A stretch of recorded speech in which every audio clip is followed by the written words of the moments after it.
Salut, c'est Ethan. Aujourd'hui, c'est ma vidéo des 2 ans sous T. Je la fais un petit peu en avance parce que au stade de transition où j'en suis, ça ne changera absolument rien de la faire maintenant ou d'attendre 10 jours. Et vu que j'ai pas de vidéo en cours et que je m'ennuie, bah j'ai décidé de la faire en avance.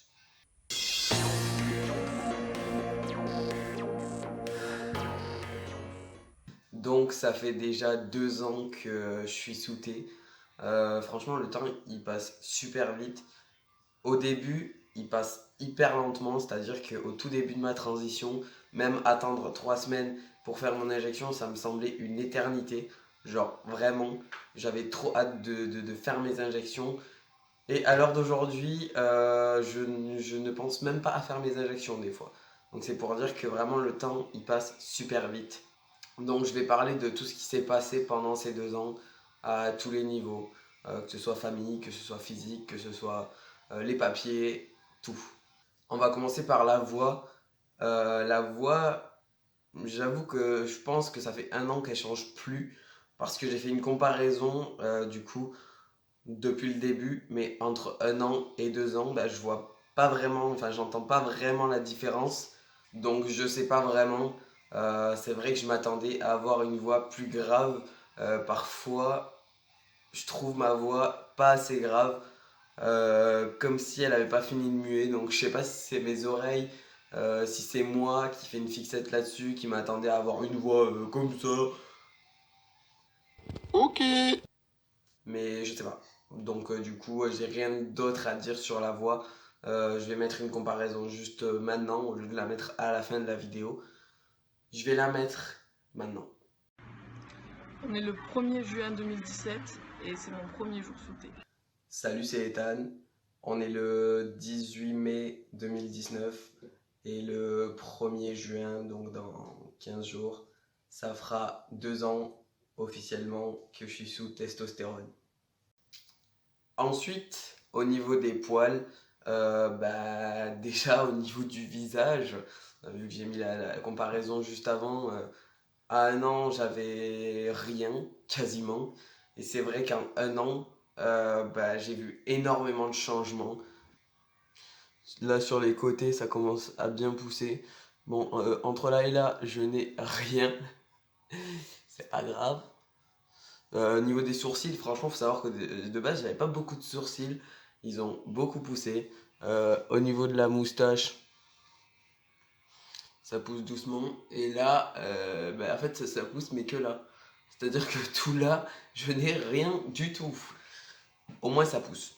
De toute façon, je vais mettre quelques photos du coup pour les jambes et tout ça pour pas montrer en vidéo parce que ça sert strictement à rien. Le seul endroit où j'ai pas de poils, c'est le torse. Voilà, je n'ai pas de poils. Alors, j'ai des poils qui me poussent sur les bras, un par-ci, un par-là, bien bien noirs, surtout là, derrière les épaules. Mais le torse, là où je voudrais un petit peu de poils, ça ne pousse pas. Alors, tu vois des FTM qui ont 3 tonnes de poils, j'en voudrais juste un petit peu, je ne suis pas compliqué, juste un peu. Mais non. Euh, Au niveau des bras, bah, je sais pas. Ouais, j'en ai quand même, mais je trouve pas qu'il soit si fourni que ça, quoi. Je suis pas un ours, disons. Sinon, au niveau du nombril, bah, je sais pas si j'ai une photo, mais bon, j'ai pas mal de poils sur tout le ventre, en fait, qui montent juste, qui montent jusqu'ici, et ça s'arrête. Donc, j'en ai pas là.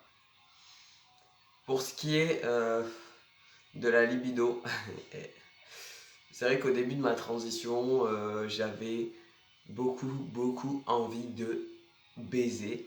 Et ça s'est pas calmé. Ça s'est pas calmé, ça s'est jamais vraiment calmé. J'ai eu peut-être une ou deux périodes où pendant un mois, grand maximum, j'avais pas spécialement envie, mais sinon, depuis 2 ans, j'ai tout le temps envie. Donc c'est vraiment un point un peu chiant. Parce que t'as pas vraiment envie d'être comme ça, mais t'as pas le choix, tu le ressens, tu vois. C'est à l'intérieur, non, tu peux pas le contrôler. Pour ce qui est des boutons, bah, j'en ai beaucoup moins que j'en avais au début, du coup, quand j'ai commencé à en avoir. Donc c'est déjà cool. Après j'aimerais ne plus en avoir du tout et retrouver une peau lisse, douce et sans défauts dégueulasses. Ensuite au niveau des... Je suis malade et à mon avis je vais avoir une gueule dégueulasse mais flemme de le refaire. Donc ensuite, pour ce qui est des papiers, donc ma carte d'identité elle est changée, le prénom, l'état civil est changé. Le prénom j'ai changé 3 mois ou 4 après avoir commencé ma transition. L'état civil, je l'ai changé il y a plus d'un an. Donc voilà, à ce niveau, c'est cool. Par contre, quand je vois que, par exemple, à la CAF ou à la sécurité sociale, je leur ai déjà envoyé les papiers de changement de prénom, de changement d'état civil, etc. Et que parfois, je suis toujours à madame, ça me troue le cul. Enfin, parfois sur la CAF, mais tout le temps à la sécu.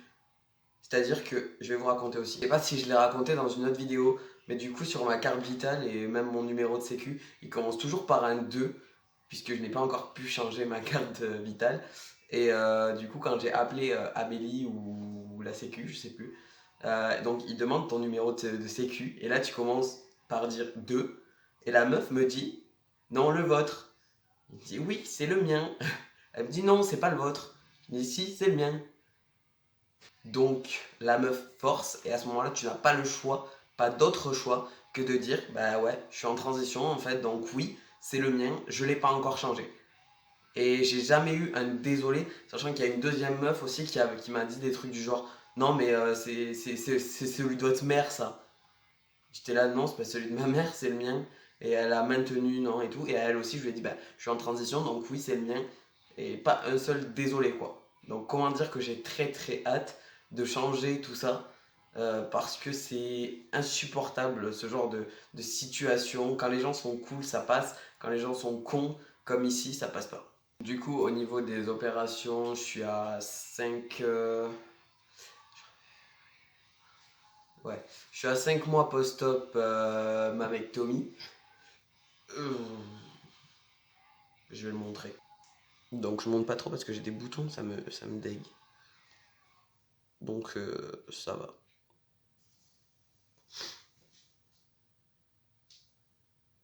Je me dis que ça fait 2 ans que je suis sous-T et je me rappelle le début, quand je portais un putain de binder, que j'étouffais constamment, qu'il me tardait de rentrer chez moi pour l'enlever et ça fait tellement de bien de se dire que ça n'arrivera plus jamais. Et je souhaite vraiment à ceux qui veulent être opérés et qui portent actuellement un binder et qui regardent cette vidéo de pouvoir se faire opérer au plus vite, de pouvoir être libéré de ce putain d'objet de torture. Ce que je regrette, c'est que j'ai connu les transtapes ou les straps très très tard. Alors il y en a qui les recommandent pas du tout, je comprends pas pourquoi. Parce que clairement, quand tu te dis que tu peux dormir avec, que ça ne t'étouffe pas, que tu peux te lever, que tu as l'impression d'être torse nu et de pas avoir de poitrine, bah, je comprends pas comment on peut pas recommander ça. Après certes, il faut pas les garder 10 jours, mais moi je les gardais facile 4-5 jours sans que ça me fasse rien du tout. Des fois, ouais, j'étais un peu rouge, j'étais un peu irrité ici, mais c'est tout. Et je préférais 1000 fois ça que d'être étouffé par un binder. Donc, vu qu'on me demande souvent, vous avez soit sur Transtape des rouleaux, donc vous avez plusieurs tailles, petit, moyen, grand, vous avez plusieurs couleurs. Soit vous allez en pharmacie, c'est des straps. Par contre, le rouleau blanc, il coûte 6 € et quelques. Si vous prenez couleur peau, il coûte 13 balles. Pourquoi on ne sait pas. Mais en tout cas, voilà, c'est la même chose. Je pense que sur Transtape, ça dure plus longtemps le rouleau. En pharmacie, vraiment, c'est tellement épais que tu as l'impression que le rouleau est gros, alors qu'au final, pas du tout. Donc pour le prix, Transtape, c'est 15 € le rouleau. Je recommande largement de prendre Transtape. Voilà. En sachant qu'il me reste un baume et une huile que j'avais acheté sur Transtape. Donc si vous achetez des Transtape ou des straps et que vous êtes vers Poitiers et que vous voulez, je les donne à condition qu'on vienne le chercher. Un petit peu marre d'envoyer des trucs. Voilà.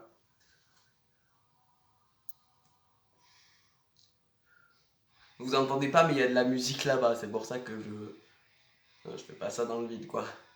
Et du coup pour les opérations que je souhaite ensuite, donc il y a l'hystérectomie que je ne peux pas encore faire. Et du coup, par la suite, la phalloplastie. Je ne sais pas encore où je vais aller. J'ai entendu parler de plusieurs chirurgiens, plusieurs techniques. Je ne sais même pas encore laquelle je vais vraiment choisir. Donc voilà. Mais en tout cas, je sais que ces deux opérations, je les veux et je les aurai. Ça va prendre du temps, certes, mais je suis malade, vous savez pas, j'arrête pas de renifler. Quand je coupe la vidéo, genre je renifle parce que si je me mouche, j'ai le nez tout rouge et je veux pas. Donc je garde. Faut savoir, dans la chambre, c'est entassé de mouchoirs. Ça fait une semaine que je me mouche. Les mouchoirs, c'est pas gratuit. Donc, on va parler d'un truc un peu différent. Au niveau de ma famille, donc, au début de ma transition, enfin, à mon coming out, ma famille était en partie en accord avec ce que je voulais.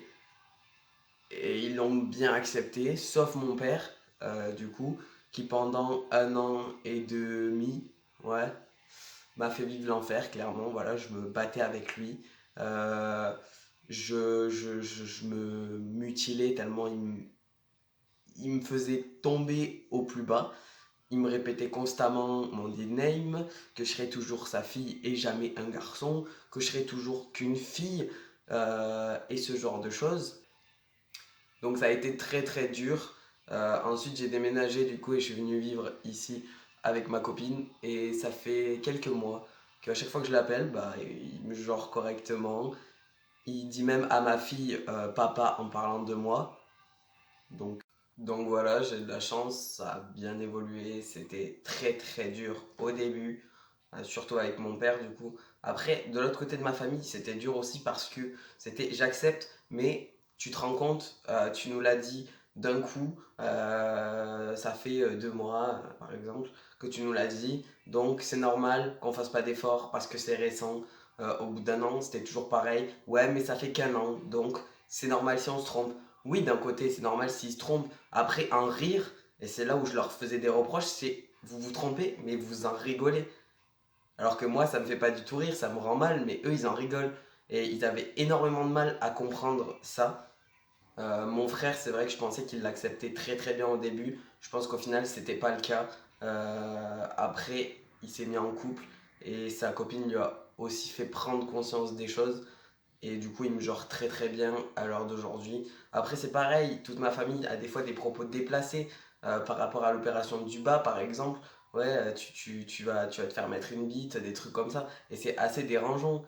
Mais bon, je vais pas forcer non plus à leur dire les choses. Je me dis quand la phalloplastie sera venue, je leur en parlerai correctement pour pas qu'ils croient comme la moitié des gens qu'on se fait greffer une bite. Bref, en tout cas, au niveau de ma famille, tout se passe très bien maintenant. Après, je verrai bien quand j'irai là-bas. La dernière fois que j'y suis allé, c'était pour Noël. Donc, c'était assez rapide.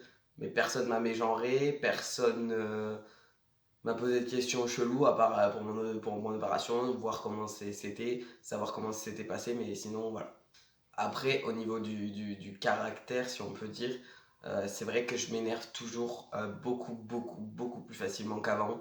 Je vois quand c'est pas longtemps avant mon injection, je suis vraiment sur les nerfs du matin jusqu'au soir. Je suis épuisé et c'est vraiment pas agréable comme ressenti. Et sinon, bah, après oui, j'ai des gros moments de bad parce que mes opérations, je peux pas les faire pour l'instant, ne serait-ce que l'hystérectomie, parce que ma copine travaille et que j'ai ma fille. Donc c'est pas possible. Donc des fois j'ai vraiment des gros gros moments de bad. Mais sinon, pour entrer dans le vraiment positif, j'ai vraiment beaucoup beaucoup plus confiance en moi. Ce qui ne veut pas dire que j'ai une grosse confiance en moi. Ce qui veut juste dire que j'ai beaucoup plus confiance en moi qu'avant. Je sors dans la rue, bah je suis très bien en fait.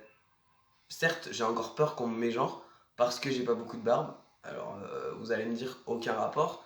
Il y a plein de trans qui se rasent. Mais moi, personnellement, je sais que j'ai toujours été très dysphorique à ce niveau. Et tant que j'aurais pas de barbe, j'aurais quand même peur qu'on me mégenre. Et, et surtout que j'ai des grosses hanches, enfin des grosses.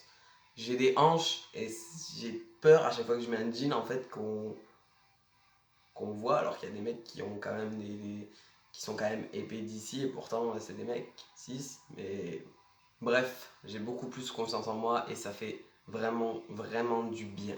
Au niveau de mes injections, je suis à 0,4 ml toutes les 2 semaines, donc ça va pas bouger. J'ai toujours pas d'endocrinologue. J'ai vu la mienne en octobre ou novembre parce que je suis redescendu dans le sud, donc je suis allé à Toulouse. Ici, il n'y a pas d'endocrinologue qui veut prendre en charge des personnes trans. Les seuls endocrinos qu'il y a, c'est à Nantes, à Paris, donc à 2 heures de chez moi. Pas possible. Je vais mettre pas mal de photos, je pense, à la fin. Donc voilà, en 2 ans, il s'est quand même passé beaucoup de choses. Je sais pas si j'ai tout bien résumé dans la vidéo. J'ai essayé de faire mon maximum. Maintenant, voilà. 2 ans, c'est énorme, mais en même temps, c'est rien. Il me reste encore beaucoup de choses à faire, que ce soit les papiers, les opérations, la confiance en soi. Il me reste beaucoup de choses à faire et j'ai hâte que le temps passe, que les choses se fassent. Ma copine m'aide quand même beaucoup à surmonter toutes ces épreuves, si on peut dire. Les opérations, le fait de pas pouvoir faire d'autres opérations, le fait d'être mal parfois, d'avoir peur qu'on mégenre, le fait de me trouver gros au niveau des hanches. Bref, elle m'aide beaucoup aussi à m'accepter. Et voilà, je vous souhaite juste de trouver quelqu'un qui vous aime, quelqu'un qui vous aide et quelqu'un qui vous tire vers le haut plutôt que de vous pousser vers le bas. Parce que c'est très important et je vais finir sur ça. Moi-même, j'ai été en couple avec des personnes qui n'acceptaient au final pas ma transition et pas le fait que je sois un homme, qui me le faisait ressentir, qui touchait ma poitrine quand j'en avais pas envie, qui au final, quand on se séparait, disait mais le plastique c'est pas mon truc, t'es pas un mec, qui balançait mon nickname. Je ne parle pas d'une personne, donc ne vous sentez pas visé, il y en a eu plus. Bref, donc sortez avec quelqu'un qui vraiment accepte votre transidentité, accepte ce que vous faites, vos opérations, qui vous aime, une personne qui vous aimera quoi que vous fassiez. Parce que si en tant que personne trans, et pourquoi je dis ça? Parce que j'ai souvent des personnes qui viennent me dire ouais mais je suis en couple et je vais débuter ma transition et la personne elle l'accepte pas, qu'est-ce que je dois faire? Bah, tout simplement vous restez pas avec une personne qui ne vous accepte pas. Ça se pose même pas la question, c'est même pas à moi de vous le dire, mais concrètement une personne n'accepte pas votre transition, c'est comme vos amis, c'est comme votre famille, ils sortent de votre vie et puis c'est tout. Donc voilà, ne vous rendez pas malade pour quelqu'un qui ne vous accepte pas. Trouvez quelqu'un qui vous aime, aimez-vous et surtout gardez toujours espoir. Soyez patient pour ceux qui ne sont pas encore souhaités, pour ceux qui débutent. C'est long, mais ça en vaut la peine. Donc voilà, c'est tout pour moi. Si vous avez des questions auxquelles je n'aurais pas répondu dans cette vidéo, vous pouvez me les poser en commentaire ou venir me les poser en privé. Normalement, ma prochaine vidéo, c'est avec ma copine. C'est un truc ultra cucu, si je puis dire, qu'on voit beaucoup sur YouTube. C'est Qui de nous deux, je crois. Donc j'ai pris des trucs, des questions sur internet. Si vous avez d'autres questions de Qui de nous deux, pour Qui de nous deux, posez-moi là en dessous. Dites-moi que c'est pour cette vidéo parce qu'on va la faire normalement demain ou après-demain. Donc voilà. Salut!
forget. No matter how many